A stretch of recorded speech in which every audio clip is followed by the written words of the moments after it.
সুমিতা, যেটা সব থেকে বড় প্রশ্ন এই মুহূর্তে, সঞ্জয় রায়কে আমরা দেখতে পাচ্ছি একেবারে এসি গাড়িতে, কালো কাচে মোড়া, সেই গাড়িতে করে নিয়ে আসছে কলকাতা পুলিশ তাকে কোর্টে। এটা কেন? মানে আমরা যেটা দেখেছিলাম কুণাল ঘোষের ক্ষেত্রে, ঠিক সেম জিনিস করা হচ্ছে সঞ্জয় রায়ের ক্ষেত্রে।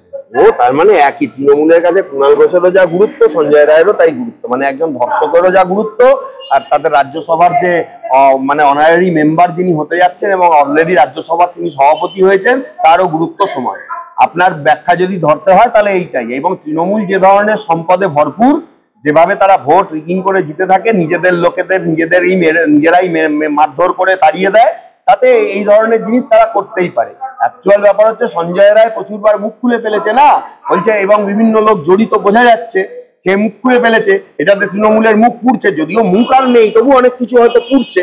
সেই জন্য আর কি জনরোষ এবং সাংবাদিকদের রোষের কাছ থেকে বাঁচার জন্য এই জিনিসটা করছে। আমি অনুরোধ করব, ওই কোর্ট থেকে বেরোনোর সময়, যখন কাঁচের গাড়িতে ওঠানোর আগে অবধি আপনারা একদম সেট করে ধরে থেকে তার কাছ থেকে তথ্যগুলো নিয়ে নিন। ওই সময়টুকু আপনারা পাবেন। কাঁচের গাড়িতে একবার উঠে গেলে আর পাবেন না। না হলে আমার কাছে আসবেন, আমি বলে দেবো কিভাবে জেলে গিয়ে কোনো অপরাধীর সঙ্গে দেখা করতে হয়, সেইভাবে বসে তাকে ইন্টারভিউ করিয়ে নিয়ে চলে আসবেন। জেলারের কাছে পারমিশন করে অনেক তথ্য জানতে পারবেন। যাই হোক, তো এটা করছে রাজ্য সরকার এই একটাই কারণে। তবে কুণাল ঘোষের সঙ্গে যদি তুলনীয় বলা হয়, তার মানে একজন ধর্ষক এবং একজন রাজ্যসভার সভাপতি, দুজনের অবস্থানটা তৃণমূল কংগ্রেসের কাছে যে সমান, এবং সব পোস্টই যে এখানে জিরো এবং ল্যাম্প পোস্ট আর একটাই পোস্ট, সেটা প্রমাণ করলো আপনার এই বক্তব্য এবং সঞ্জয় রায়ের বর্তমানে যে পরিস্থিতি সেইটা। বিনীত গোয়েলকে বাঁচাতে চাইছে কেন সরকার? বিনীত গোয়েল মুখ খুলে দিলে তো আরো অনেক কিছু ধরা পড়ে যাবে। বিনীত গোয়েল আজকে যদি বলে দেয় কার অঙ্গুলি হেলনে তিনি আবার ওই পারমিশনটা দিয়েছিলেন টালা থানার ওসিকে সন্ধ্যে 6টার সময় পোস্টমর্টেম করার, সেখানে যদি কোনো কাউন্সিলরের নাম বেরিয়ে যায়, সেখানে যদি কোনো মন্ত্রীর নাম বেরিয়ে যায়, তাহলে কি হবে? বিনীত গোয়েল তো নিজেকে বাঁচানোর জন্য বলে দিতেই পারে, মুশকিল হয়ে যাবে না? এটা তো স্বাভাবিক ব্যাপার। এটা তো একটা বাচ্চাও বোঝে কেন বাঁচাতে চাইছে। কেন বাঁচাতে চেয়েছিল বলুন তো মুখ্যমন্ত্রী এর আগের সিপি কে? দেখেছেন ভারতবর্ষের কোন মুখ্যমন্ত্রী একজন সিপি কে কেন্দ্রীয় সরকারের লোক বা সিবিআই অ্যারেস্ট করতে এসেছে বলে ধর্ণা দিয়েছিল? বিনীত গোয়েলকে সরানো যাবে না বলে মুখ্যমন্ত্রী তাদের দাবি প্রথমে মেনে নেয়নি, পরবর্তীকালে মুখ্যমন্ত্রী মানে নিরুপায় হয়ে মেনেছে। তাও মানার আগে অনেক তিনি ঝগড়াঝাটি অনেক কিছু করেছেন। কেন রাজ্য সরকার চায়? এবং এখনো আপনি দেখুন স্বাস্থ্য সচিবকে সরানো হয়নি, কারণ তারা জানে স্বাস্থ্য সচিবকে সরিয়ে দিলে কাটমানি খাওয়ার পুরো জায়গাটা হসপিটালে বন্ধ হয়ে যাবে। এই জায়গাটা তারা করতে পারবে না। রাজ্য সরকার কেন বাঁচাতে চাইবে না? এই সিপির হাতেই তো যত খুন জখম রাহাজানি দর্শন কলকাতার বুকে যত কিছু হয়েছে ভোটকে কেন্দ্র করে লোকসভা এবং বিধানসভায়, এই মানে আগের সিপির পরে সবকিছু তো বিনীত গোয়েলের মদতে, সবকটাই তো তাই। যত প্রমোটারি কাণ্ড হয়েছে, গন্ডগোল হয়েছে, যত ইল্লিগাল কনস্ট্রাকশন হয়েছে, সবই তো থানার সেটিং, বিনীত গোয়েলের সেটিং। আজকে বিনীত গোয়েল যদি মুখ খুলে দেয়, এই রাজ্য সরকারের প্রতিটা নেতা মন্ত্রীকে আজকে জেলে ঢুকে যেতে হবে। রাজ্য সরকার সেটা চাইবে? তার থেকে একটা লোককে সরিয়ে দাও, পুরো ঝামেলা মিটে গেল, এবং তাকে প্রোটেকশন দিয়ে রাখো। এই জন্যই করছে, আমি অন্তত সেটাই মনে করি। আচ্ছা, আপনার মনে হয় যে যেখানে প্রথম চার্জশিট দেওয়া হয়ে গেছে, সাপ্লিমেন্টারি চার্জশিটে কি এনাদের নাম আসতে পারে? খুব কঠিন, খুব কঠিন। বড়জোর সন্দীপ রায়ের নামটা আসতে পারে। কেন? যদি করাপশনের কেসে সন্দীপ রায় যেহেতু জড়িত, সন্দীপ রায়ের সঙ্গে কনাইভেন্স করে একটা কিছু আসতে পারে। কিন্তু চার্জশিটে সরাসরি বিনীত গোয়েলের নাম চলে আসবে আমি এটা মনে করতে পারছি না। কারণ বিনীত গোয়েল যে জড়িত এটা প্রমাণ করা সিবিআই তো বলছে তথ্য প্রমাণ লোপাট, কিন্তু সিবিআই তদন্ত করে দেখা উচিত। আমি মনে করি সন্দীপ রায় এবং বিনীত গোয়েল এই দুটো লোকের অন্তত সাপ্লিমেন্টারি চার্জশিটে নাম থাকা উচিত, এবং এই দুটো লোককে অন্তত ট্রায়াল ফেস করানো উচিত। কারণ বিনীত গোয়েল এর মধ্যে বেশ ভালোভাবে জড়িত, বেশ ভালোভাবে জড়িত। সিপির মেন টালা থানার ওসির ক্ষমতা ছিল না যে ঊর্ধ্বতন কর্তৃপক্ষের কথাটা বলার। টালা থানার ওসি একমাত্র বলতে পেরেছে বিনীত গোয়েলের কাছ থেকে কনফার্মেশনটা পেয়েছে বলে। তাহলে বিনীত গোয়েলের বাবাটাকে, বিনীত গোয়েলের যে বাবা বিনীত গোয়েলকে নির্দেশ দিয়েছিল যে 6টার পরে পোস্টমর্টেম করো, বিনীত গোয়েলকে ধরে তো সেই বাবা অব্দি পৌঁছাতে হবে সিবিআই কে, আর না হলে এই খাঁচাবন্দি তো তাই হয়ে থাকবে সিবিআই। এটা সিবিআই এর উপর এখন নির্ভর করছে। আমার তো মনে হচ্ছে চাইলে সিবিআই অনেক কিছুই করতে পারে, আবার যদি না চায়, সঞ্জয় রায় একমাত্র ফাঁসিতে ঝুলবে, বাকিরা সবাই হাওয়া খাবে, এবং এই কেসটা এখানেই শেষ। ওই ট্রায়াল হবে, সঞ্জয় রায়ের ফাঁসি হবে, আর কিছু হবে না। বিচারের জায়গাতেই থাকবে। অভয়ার বাবা মা কিন্তু সঠিক বিচার পাবে। কংগ্রেস বলছে যে নরেন্দ্র মোদীকে না সরালে এটার কোনো কিছু হবেই না। কংগ্রেসের কোনো কথার দাম নেই। এখানে দেখলাম কংগ্রেসের কিছু নেতা তারা বড় বড় ভাষণ দেন। পশ্চিমবঙ্গে কংগ্রেসের কোনো দাম আছে বলে মনে করি না। একটা লোকের কথার দাম ছিল, তাকে শ্রদ্ধাও করতাম, অদিত চৌধুরী, কিন্তু এখন দেখতে পাচ্ছি যে তারও লোক টানার মতো ক্ষমতা নেই, রিগিং রোখার মতন ক্ষমতা নেই, সেও হেরে গেল। ঈশা খান চৌধুরী একমাত্র জিতেছে লোকসভায়। এছাড়া কংগ্রেসকে আগে মালদা যে গড় ছিল, সব গড় এখন সব ধূলিসাৎ হয়ে গেছে। কংগ্রেসের কোনো দাম নেই, আর কংগ্রেসের কোনো আইডিওলজি নেই। কংগ্রেস এখানে একরকম, আবার কংগ্রেস সিপিএম টিএমসি ইন্ডি জোটে সবাই হাতে হাত মিলিয়ে গলায় গলায় বন্ধুত্ব, সেখানে একসাথে বসে চা খাওয়া, সেখানে কেউ আবার বলছেন মেরা ভারত মহান, আবার কেউ বলছেন জয় মহারাষ্ট্র। সুতরাং তাদের কথা, তাদের কাজ, এগুলোর সঙ্গে কোনোটাই মানে মিল খায় না।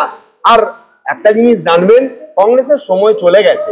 কংগ্রেসের ক্ষমতা আছে এখনো পর্যন্ত দেশের লোককে উদ্বুদ্ধ করে কিছু করার, কিন্তু ব্যাপারটা হচ্ছে যে বিজেপি এখন বেশ কিছু ভালো কাজ করেছে, যদিও বিশাল কিছু কাজ করেছে বলে আমি মনে করি না, কিন্তু বেশ কিছু ভালো কাজ বিজেপি করেছে, এটা অস্বীকার করারও জায়গা নেই। সেই জায়গায় বিজেপি ইয়ং জেনারেশনের ভোটটা পেয়ে যাচ্ছে, কারণ আমার বাংলায় রিগিং হয়, সারা দেশে রিগিং হয় না। কংগ্রেস শাসিত বেশ কিছু জায়গা রয়েছে, সেখানেও কংগ্রেসের ভোট কেন কমছে? সব জায়গায় তো রিগিং হয় না, অনেক জায়গায় তো শান্তিপূর্ণ ভোটও হয় দেশের মধ্যে, সব জায়গায় তো গন্ডগোল হয় না। সেখানে কংগ্রেসের নেতারা মানুষের ভোট নিতে পারে না কেন? কংগ্রেসের নেতাদের কোনো মনুষ্যত্ব নেই। দেশটাকে নষ্ট করে দিয়েছে কংগ্রেসের নেতারা এত বছর ধরে। কি করেনি তারা? 2G স্ক্যাম, 3G স্ক্যাম, সমস্ত স্ক্যাম, যত গন্ডগোল, পাকিস্তানের সাথে গন্ডগোল, সবকিছু তো তারা। প্রণব মুখার্জির মতো লোককে প্রধানমন্ত্রী হতে দেয়নি কে? এই সোনিয়া গান্ধী, নিজের ছেলেকে করবে বলে। আজকে রাহুল গান্ধী, তার আজকে 50 বছর চলে গেলেও ভারতবর্ষের প্রধানমন্ত্রী হবে কিনা সন্দেহ আছে। আজকে প্রণব মুখার্জি একজন বাঙালিকে প্রধানমন্ত্রী হওয়া, ভারতী বসুকে প্রধানমন্ত্রী হওয়া, আজকে ছিল কে? এই কংগ্রেস সরকার। কংগ্রেস দেশের জন্য কি এমন ভালো করেছে আমাকে আপনি যদি বুঝিয়ে বলতে পারেন, তাহলে আমি আমার বক্তব্য সরিয়ে দেব। কিন্তু আমি মনে করি যে কংগ্রেসের এখন দিন আনতে গেলে এখনো অনেক খাটতে হবে, অনেক পরিশ্রম করতে হবে। এই রাহুল গান্ধী ভারত জোড়ো যাত্রাটা থামিয়ে দিয়ে এখানে ওখানে ঘুরে ইন্ডি জোটের পিন্ডি চটকাতে গেল কেন?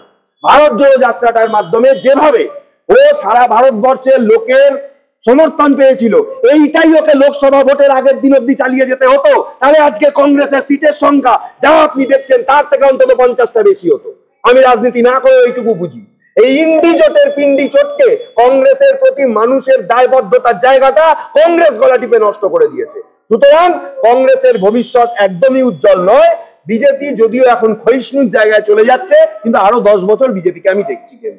2026-এ রাজ্যে বলছে কংগ্রেস আসবে এবং কংগ্রেসের মুখ না না, যে বলছে আমি তার সাথে একমত নই।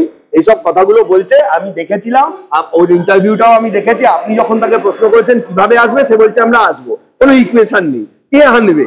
সে তো আর বড় নেতা নয়, তার উপরে অনেক বড় বড় নেতারা রয়েছে, তারা নিজেরাই এখানে সন্দিহান।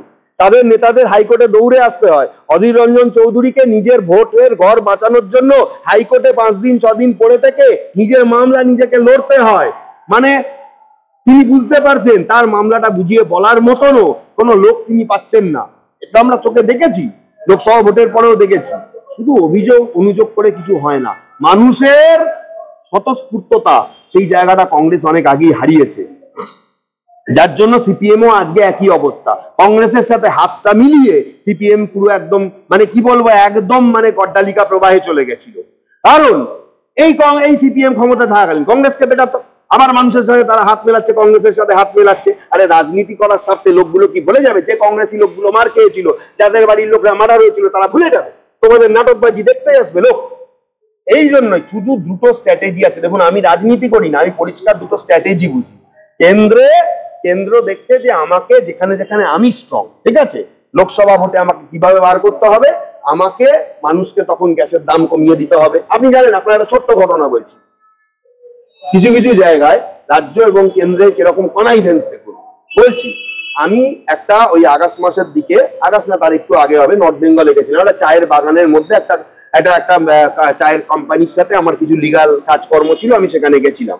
সেখানে বেরিয়ে আসার পর কিছু চায়ের বাগানের কর্মচারী তারা আমাকে বলেছিলেন, বিলোপ আমরা কিন্তু আমাদের প্রাপ্য পয়সা পাই না। কেন কি, আমরা এখানে কাজ করি সেই টাকাটা পাই। আগে আগে কি হতো, আমরা যেটা চাষ করি, আমরা তো চা ছাড়া এখানে কিছু চাষ হয় না, সেটা কোম্পানি কিনে নিত, সেটা আমাদের বাইরে বিক্রি করতে হচ্ছে, বাইরেও আমরা দাম পাচ্ছি না। কিন্তু তারা বলছিল যে ওই সময় জাস্ট ওই ভোটের, আমি মনে হয় ভোটের সময়টাই, মানে ওইখানে ভোট হবে বা কিছু হলো, কি ম্যাজিকের মতন ব্যাপার জানেন, এই 4 বছর মানে ধরুন লাস্ট নিয়েছিল বিধানসভা ভোটের 3 মাস আগে, তারপরে বিধানসভা ভোটের 2 মাস দেওয়ার পরে বন্ধ, আবার এই লোকসভা ভোটের 2 মাস আগের থেকে আবার আমাদের কাছ থেকে নিতে শুরু করেছে। তাহলে এই চা বাগানগুলো কেন্দ্রেরও কিছু কন্ট্রিবিউশন রয়েছে, রাজ্য সরকারও কিছু চালায়। তার মানে ভোট পাওয়ার জন্য মানুষের সঙ্গে কত জায়গায় কত রকম ছলনা নোংরামি দুটো সরকারই কন্টিনিউয়াসলি ভাবে করে, এবং সেইখানে কেউই মানুষের স্বার্থ দেখে না, অথচ ভোটটা মানুষের কাছেই পেতে হবে। পরিষ্কার জিনিস, ভারতবর্ষ এমন জায়গায় চলে গেছে, ভারতবর্ষে আমি মনে করি নতুন পার্টি আসার দরকার। এই কংগ্রেস, সিপিএম, বিজেপি আর তৃণমূল, মানে পশ্চিমবঙ্গ তো শেষ, আর ভারতবর্ষের অবস্থা কি করেছে আমি জানতে চাই। কি করেছে দেশের স্বরাষ্ট্রমন্ত্রী মিঠুন চক্রবর্তী, তিনি হুমায়ুন কবিরের জবাব দিয়েছেন, হিন্দু হিসেবে আমি গর্বিত, কিন্তু দেশের স্বরাষ্ট্রমন্ত্রীর পাশে বসে আনকনস্টিটিউশনাল ওয়ার্ড তুমি বলছো, স্বরাষ্ট্রমন্ত্রী নিশ্চুপ। এই স্বরাষ্ট্রমন্ত্রী লোককে এনআরসি বোঝানোর জন্য, ভাই লোক দেখো ইয়ে হ্যায় ও হ্যায়, 6 দিন 7 দিন ধরে পার্লামেন্টে প্রত্যেকের সামনে সামনে গিয়ে আগের বারে বুঝিয়েছিল, যেন মনে করেছিল ও ছাড়া বিজেপির আর কোনো সাংসদ নেই এটাকে বোঝানোর জন্য, যেন একজন বিশাল বড় আইনজ্ঞ। তাহলে আপনি একটা কথা বলুন, সেই লোকটাই যখন দেশের স্বরাষ্ট্রমন্ত্রী হলো, তার পাশে বসে একজন বড় অভিনেতা, সেটা সে ভুল করছে, দেশের সার্বভৌমত্ব নিয়ে সে কথা বলছে, দেশের সংবিধান বিরোধী সে কথা বলছে, তা একটা প্রতিবাদ করবে না? সেখানে ভোটের জন্য অমিত শাহ চুপ, দেশের স্বরাষ্ট্রমন্ত্রী চুপ। তাহলে এই বিজেপিকেও মানুষ কি করে বিশ্বাস করবে আমি জানি না। আর যারা ওই বলে যে কেন্দ্রের টাকা নিজেদের প্রকল্পে ঢোকায়, আর কেন্দ্রের প্রকল্প নিজেদের নামে চালিয়ে স্বাস্থ্য সাথী থেকে শুরু করে সব প্রকল্প চালায়, কিন্তু মানুষ দেখছে পাশে ওই তৃণমূল আছে, সে ভাতের পাতেও আছে, আবার ত্রিপল চুরিতেও আছে। কারণ আমি বলছি, একটা জায়গায় প্রত্যন্ত অঞ্চলে সাউথ 24 পরগনায় সেখানকার লোকগুলো ছবি তুলে পাঠাচ্ছে যে ওইটা আয়লা ত্রিপল, স্ট্যাম্প মারা আছে ফর আয়লা রিলিফ ফান্ড, সেটা জানাতে কোনো একজন সেখানকার বিধায়ক পাঠিয়েছে যে ভাই এই ত্রিপলগুলো এখনো আমার কাছে আছে, এইগুলো দিয়ে আপাতত তুই জায়গাটা সামলে, সেখানে স্ট্যাম্প মারা আছে ওটা আয়লা রিলিফ ফান্ড। তার মানে এরা কিছুটা চুরি করা আগে চুরি করেছে, সেইটা দিয়ে কিছুটা জনগণের কাজ করছে, এটা বোঝা যায়। তার জন্য তৃণমূল মানুষের পাশে আছে, সাধারণ মানুষের ভোট পাচ্ছে, বাকি দলের কোনো গুরুত্ব নেই আমার বাংলায় অন্তত। দেশের নিরিখে বিজেপি এখনো বছর দশেক থাকবে বলে আমার মনে হয়। বন্ধুরা, অসংখ্য অসংখ্য ধন্যবাদ। দর্শক, আপনাদের সামনে আমরা শ্রমিক বাগচির একটি গুরুত্বপূর্ণ ইন্টারভিউ যেটা তুলে ধরলাম, এবং আপনাদের যদি কোনো বক্তব্য থাকে, কোনো কমেন্ট থাকে, অবশ্যই আপনারা কমেন্ট বক্সে কমেন্ট করবেন। আর দেখতে থাকুন পরবর্তী সংবাদ আবির্ভাবে। আমার নাম বিশ্বজিৎ পাল, সংবাদ আবির্ভাবের জন্য।